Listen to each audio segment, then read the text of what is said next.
Good afternoon. It's October 9th, and this is To My Liberal Friends. I spent 42 years working in Washington, D.C. Those years included 8 working as a staff member in the U.S. Senate, 10 years as the head of a corporate government relations office, and the remainder as a member of various lobbying firms. In that time, I learned a few things, and one of them that always brought a smile to my face was interesting. If you met someone that went to Harvard, you could always count on them mentioning that in the first few moments of any conversation.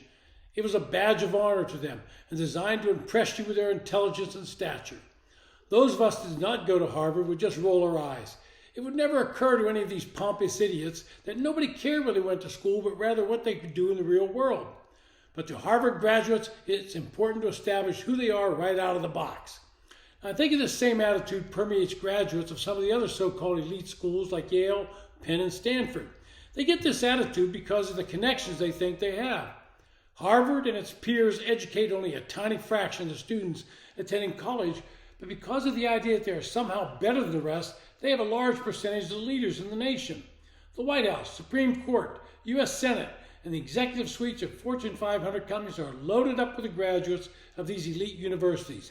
They in turn go back to their alma mater and recruit heavily, thus perpetrating this idea that only those from these schools can lead the nation and companies. But what we are now seeing shows the real underbelly of institutions that are creating leaders that have some very dangerous views.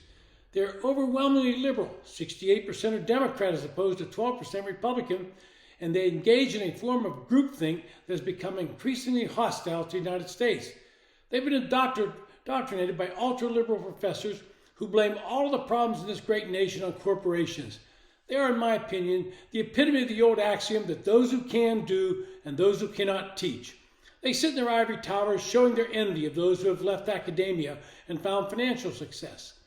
But what is being produced at these universities is appearing to be opposite of what should be taught.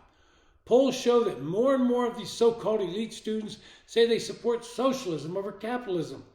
More and more of them find fault with every action of the United States in world affairs. They are graduating ultra-liberal mindsets, and that's not a good thing for the long-term goals of our nation. And if you look at the protests on these campuses, you see a couple of things that should concern all of us. First, the growing support for Palestinians, and by default Hamas, allows their anti-Semitism to go public with some form of cover saying it's just support for Palestinians. But when they join the chant of Palestine from the river to the sea, they have to know this is calling for the elimination of the nation of Israel and the extermination of all Jews in the area. But I've come to believe that most of these people, particularly those in these elite campuses, are just as much cowards as the Hamas terrorists. At Harvard, they were quick to put out a statement, signed by a lot of them, blaming Israel for the attack. And as the war moves along, they're now demanding that Israel cease the attack in Gaza or have a complete ceasefire if they could get it. But after the initial letter, they found there's some pushback from civil society. Suddenly, some of the leaders of this movement found that jobs promised were being rescinded. Law firms and corporations wanted the names of those signing these anti-Semitic protest documents.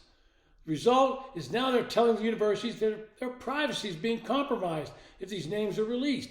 At protests, they're showing up with their faces covered. This shows how committed they are to their cause. They don't want anyone to know who they are for fear of some form of reprisal, mostly in the form of not being able to get hired for a good job when they graduate.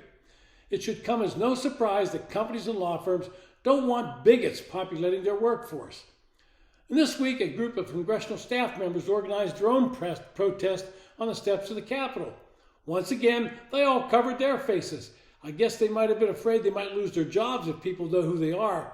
This is the same cowardice that terrorists exhibit. They cover their faces to hide their identity. And this blatant anti-Semitism seems to be breaking out in the open across society. A group of New York City public school students ditched class with a teacher leading them this Wednesday to take part in a pro-Palestinian rally, where the youngsters waved deeply anti-Semitic signs suggesting the world needs to be, quote, clean of Jews. And what is confusing to me is how many of these protesters are black men and women. What would be their reaction if a protest called for the elimination of black people? And that's how inane it is when they protest.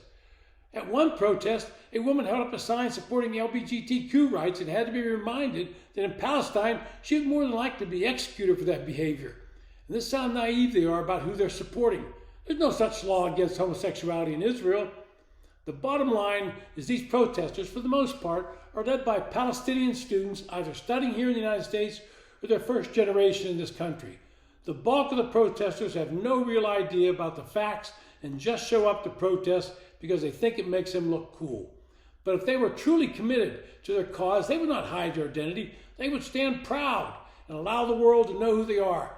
But we now know they are, for the most part, cowards, similar to the terrorists who committed the atrocities on October 7th. This has been To My Liberal Friends. Thanks for listening.